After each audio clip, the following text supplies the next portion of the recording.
So on a team though, you pick the members of the team. And a lot of times we're talking now about teams that are already formed and how we coach them. But if you're going to go all the way back to adding to this team or creating a team, what are a few of the things you're thinking about as you're assembling a group that's going to work together? Ooh, that's good. We can't all be on offense or all be on defense. Or I don't know any other roles in lacrosse, Greg. So I'm like,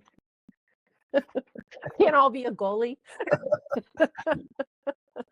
Yeah, that's a good question, Phil. How heavy do you weight like the personality assessments or strengths assessments? Because a lot of people will, I don't know if that's where they'll start. Obviously there's some prerequisites. Are you qualified? Do you have history? That kind of stuff. But how heavily do you weight those elements? Yeah, I think, we've talked about this, and I believe we've seen a lot of evidence in high-performing organizations.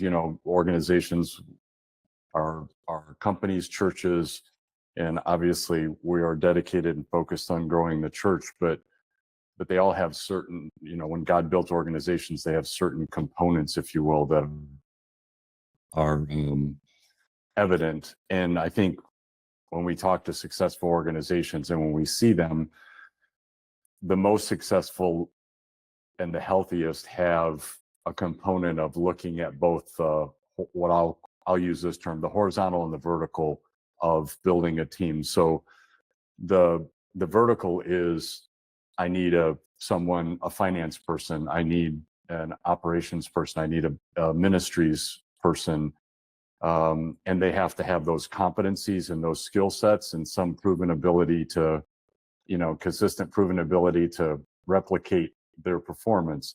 And but then there's also the horizontal, which I think is just as powerful. And I think it's the piece that most of us don't look at enough or, equally balanced, which is, yes, let's say I need a finance person or I need a ministries person. That's their lane or their vertical. The horizontal is all of the assessments out there, whether it be StrengthsFinder or Myers-Briggs or DISC, all basically work on 4 quadrants of how we're all wired. And we typically have strengths and proficiencies and gifts in a couple of those areas. And those areas quickly are getting stuff done, executing, influencing, peer-leading, influencing, being strategic and relationship-based skills. And those areas, and we'll go into those at another time maybe, but at the end of the day, I need to build a team that has representation fairly consistently across those areas if I want to have a healthy team. If I don't have someone on the leadership team that is high in relationship, then we might have some personal, people might suffer in their relationships at home or whatever because we're overworking or we're not balanced or we're not spending enough time enjoying and having fun, whatever that may be. If you don't have somebody who's on the team that's strategic, you may have great conversations about the wrong things. So I think it's equally important when you're building a team out. And this doesn't have to be just the senior leadership team. I think this is any team that you build out, that you are looking and saying, do I have somebody who likes to influence? Meaning I'm making a team up that's going to go create this new process. And if I have all strategic people, they're going to create a great process that nobody's ever going to know about, because I don't have any influencers on that team that once the system is created, they're going to go evangelize it to the rest of the organization, get them excited about it. It's that person that goes to a restaurant and eats there and has a great meal, and then you're going to end up eating there because they're going to make it sound so great, you're going to go.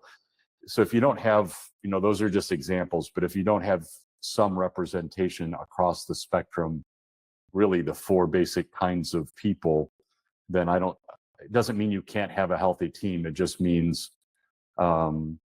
there'll maybe be more work involved. It won't be as synergistic and as potentially as great as it could be if you try to, there's a lot of talk about building diverse teams. That is a diversity component of like how people are wired. Yeah. I don't know. I really honestly don't know if I even believe what I'm about to say, but the thought is that is it okay for me to lean towards a certain type of person based on my type of leadership? So if I'm more trusting, more hands-off, more believe that everybody's self-driven, should I be looking for self-driven individuals? Because I know that's my tendency of how I'm going to lead them, is to be more empowering, be more releasing. Or should I change how I lead? Because I know I'm going to have a variety of team members that are going to have to be led differently. And I think if you zoom out, it breaks down a bit to say, like, I'm going to hire certain types of people.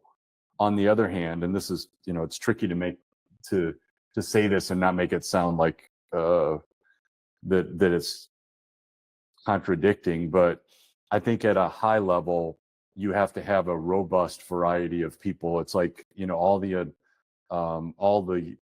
metaphors in the Bible about the body, it's the body of Christ, and it's like it's all those parts of the body that make up a working system. There are big systems, then there's the hand, there's muscles and tendons.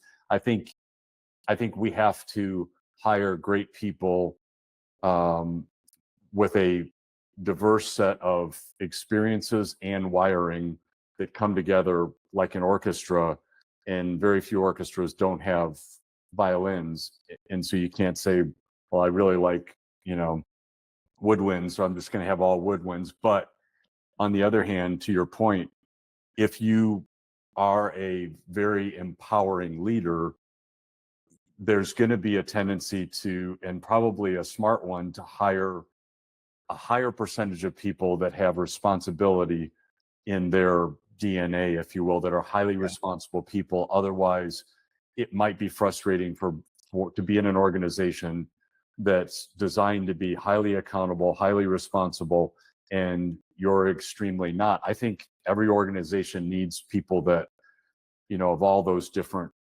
flavors, if you will, but you're probably going to skew. Like our team is a great example. I think I think we're a highly responsible team because what we do is, it's for leaders in the church. It's very personal. It's very, it's people that have given their lives to go plant a church or to grow a church. And it's like I see it like brain surgery. You can't just go in and go, we're going to do our best and see what happens. So I think we tend to be highly responsible because of that. So that's circumstantial.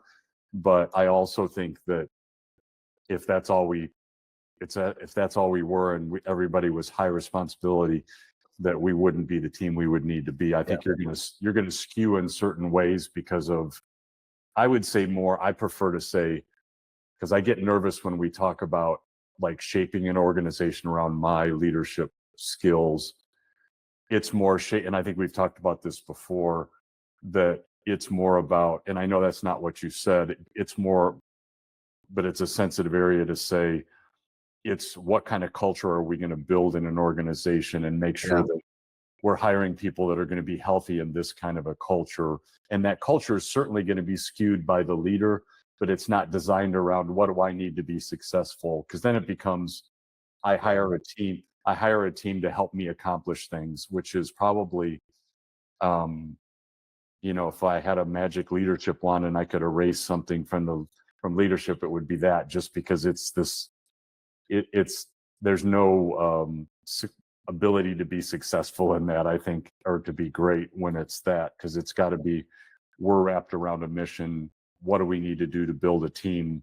And I'm leading the team, but I'm a member of the team. So, but yeah, I think that's good. I hear you're like bringing me back to something. I think I even coach in the room. It's like, as teams grow, or as the weight of what we need to do grows, a lot of times, to what you mentioned, is if I grow the team around me, it caps at a certain point. There's a certain level that we cannot get beyond my own capacity, but there's this tendency to staff around that. And so I'm going to staff for the administrative support so that I could do more of what I'm supposed to do. Whereas if we hire leaders or recruit leaders, it helps us grow what we are able to do as an organization. And it's intrinsically tied to, if I hire then a leader or bring on a leader onto our team, the leader is going to do things quite differently than I do. Whereas an administrator is going to do things exactly the way I want it to be done. And so I almost have to let go a lot more which I think is the paradigm shift. It makes it so much harder. I have complete control, and it helps me do more of what I do, versus I have to release and empower, but we can do eventually far more than I ever could have done on my own. And that's a hard turn. I mean, that's where I think a lot of people have a very difficult turn, and even organizations, 500, 700, maybe 800, we could still, by extension of really great doers, get a lot done. But anything beyond that, not anything. A lot, it's hard to get past that without embracing a little bit more empowering, releasing, and giving leadership away to leaders. Okay, I'm gonna ask this question. Okay. I'll go ahead. Go for it. Yeah, I think when it comes to empowerment, there are factors that are related to the gift set and the wiring of the person that you want to empower. But I think a lot of times we have to ask ourselves as leaders why we do or do not think empowering this person is working out, because empowerment also has a lot to do with, is this person well equipped to know how to handle a situation, through their training, through their experience? Are they being given a level of responsibility they're ready for? So I'm going to expect a lot more independence from somebody in a senior leadership role than somebody who's in their very first leadership role. And so empowerment to me is as much the responsibility of the leader giving authority and giving direction and asking that person to be a problem solver or to take something on. It's as much on me to set them up well for success as it is on them to walk it out in alignment with our values and our mission. And so it really is a both and. It is wiring, but a lot of it has to do with how we prepared that person to be in that moment, so that they can succeed. That's good. That's probably a whole conversation in and of itself, is what is effective empowerment. Yes, it's not just hoping that we can have a mind reader, right? Or it very much is a process of readying somebody for that responsibility. Yeah, that's so good, Christy. And I think it's such a challenging gap, as well, as to know that if someone isn't successful, I mean, I think it tracks back to, I never want people to feel, to be have a condemning spirit about it, but it should be, if someone is not succeeding, what is it that we're not doing as an organization to empower and support them and train them to be successful, versus why, it's that why didn't they work out conversation, versus how are we thinking, what systems have we built, what culture do we have that would assure success. And there's going to be mistakes, like you said before. And I know this is something that you're passionate about, and you think a lot about, and we really ought to do some more in the future to share with people about how you identify a roadmap and have someone go through a process where each step along the way they're incrementally increasing their capabilities, their confidence, and we know that they're going to be successful with some mistakes along the way. And I think that's an important thing that we could talk about in the future. You mean you just can't throw them in and just hope they do really well? You have to set it up. I wish that'd be nice. Okay. Does anybody have any other like quick on your list of things when we talk about indicators of strong, healthy team? Any points that you haven't shared or we haven't talked about that you feel like, oh, really quick, I want to add this to it. This is another healthy indicator or indicator of a healthy team. Yeah, I think healthy teams have a healthy relationship with conflict. They don't view conflict as inherently scary or bad. I think effective teams know that conflict is a necessary part of accomplishing the mission. So the way a team fights, I think, can tell you a lot about the amount of trust between them. If they're willing to give each other feedback, even feedback that may be hard to receive at times, if they're willing to challenge someone else's idea to help try to make it better. And of course, not just the willingness to give feedback, but the willingness to receive feedback without getting offended. When you have that element in a team, it's the most empowering thing in the world for everybody on the team, for the leader on the team. When we feel like we don't have to tiptoe around offending people all the time because we trust each other. We know that when we give feedback, when we challenge, when we enter into conflict, it's not because there's an issue between us. It's because we are so committed to the direction we're heading together and to the growth of the other people in the room. It's a beautiful thing for a team to have. That's great.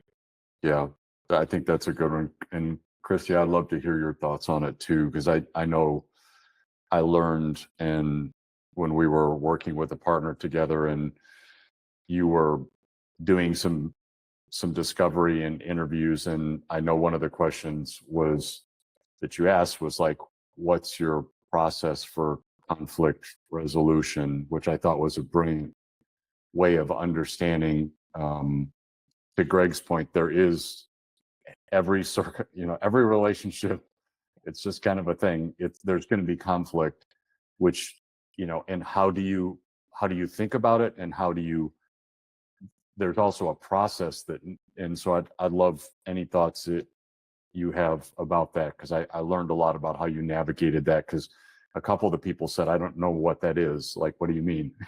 And you kind of explained to them. Yeah. I think Greg made a lot of great points about just being able to be in a space where you can be honest with each other.